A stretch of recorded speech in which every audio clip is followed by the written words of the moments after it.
विनय सालों बाद विदेश से लौटा था। एयरपोर्ट से सीधे अपने शहर की ट्रेन उसने पकड़ी थी। 4 सालों तक विदेश में रहने के बाद अब की बार उसे छुट्टी मिली थी। शहर तक जाने के लिए रात की ट्रेन ही उसे सबसे सुविधाजनक लगी थी। इसी अपार्टमेंट में खुद को सहज महसूस करने के बाद उसने यादों की फहरिस्त को टटोला। शहर की कचौरियाँ, नमकीन, मिठाई उसे याद आ गईं।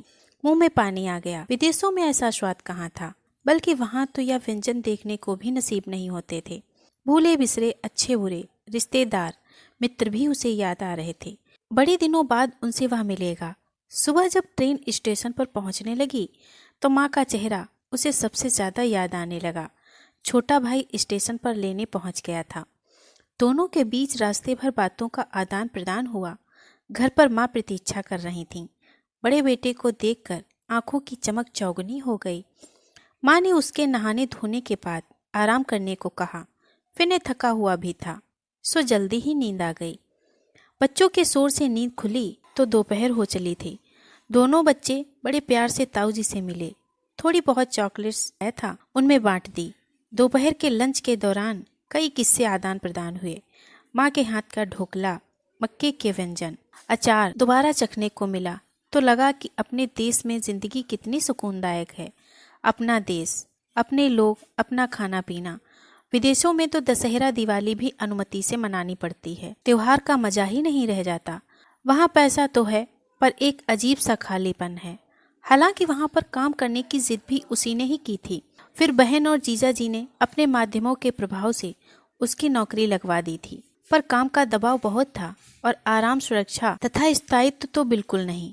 विदेशों में तो पैसा कमा के वहाँ की लग्जरी लाइफ स्टाइल से भले ही आप आस पड़ोसियों को प्रभावित कर लें, पर मन ही मन तो उस तोते की तरह महसूस करते हैं जो पिंजरे में महंगा खाना खाता है लेकिन उड़ नहीं सकता।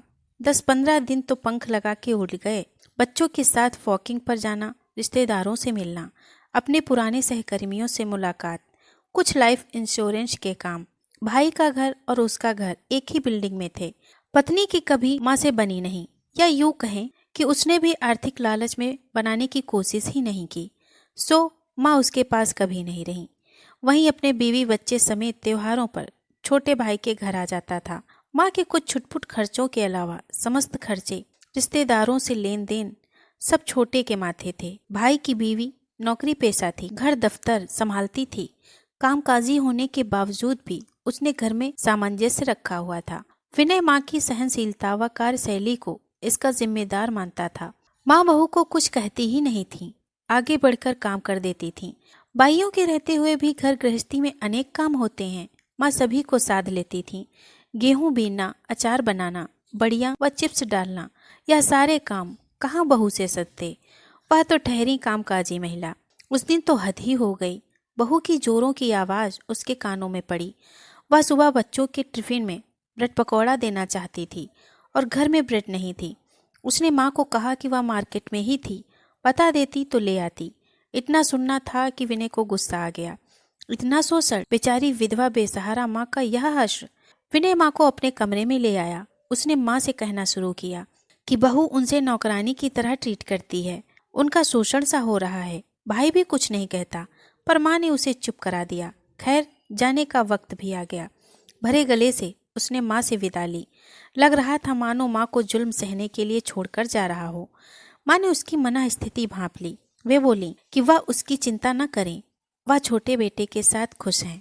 बहू उसकी अपनी ही है और उसमें तथा अपने बेटे में वो कोई फर्क नहीं समझती हैं। विनय ने हैरानी से माँ की तरफ देखा। उनकी आंखों में दृढ़ निश्चय था। कामकाजी होने के बावजूद बहू ने कभी भी स्वयं को घर से अलग नहीं समझा था। उनकी भावनाओं और ज़रूरतों का हमेशा ख्याल रखा और उसे माँ का दर्जा दिया। थोड़े बहुत झगड़े या मत विभिन्न तो हर घर में होते हैं। घर के काम तो वह स्वयं टाइम पास करने के लिए और फिट रहने के लिए खुद ही करती हैं। छोटी बहू ने स्वार्थ नहीं, हमेशा घर का हित देखा। अगर हम बहुओं में कमी और उनके काम में मीन-मेख निकाल कर उन्हें अलग मानते रहेंगे तो परिवार में एकता कैसे बनेगी? परिवार में सामंजस्य नहीं होगा तो काम कैसे सधेंगे? बहू भी तो अपना घर छोड़कर ससुराल की हर रीत अपनाती है, फिर उसे हमेशा संदेह से देखना कहाँ तक उचित है?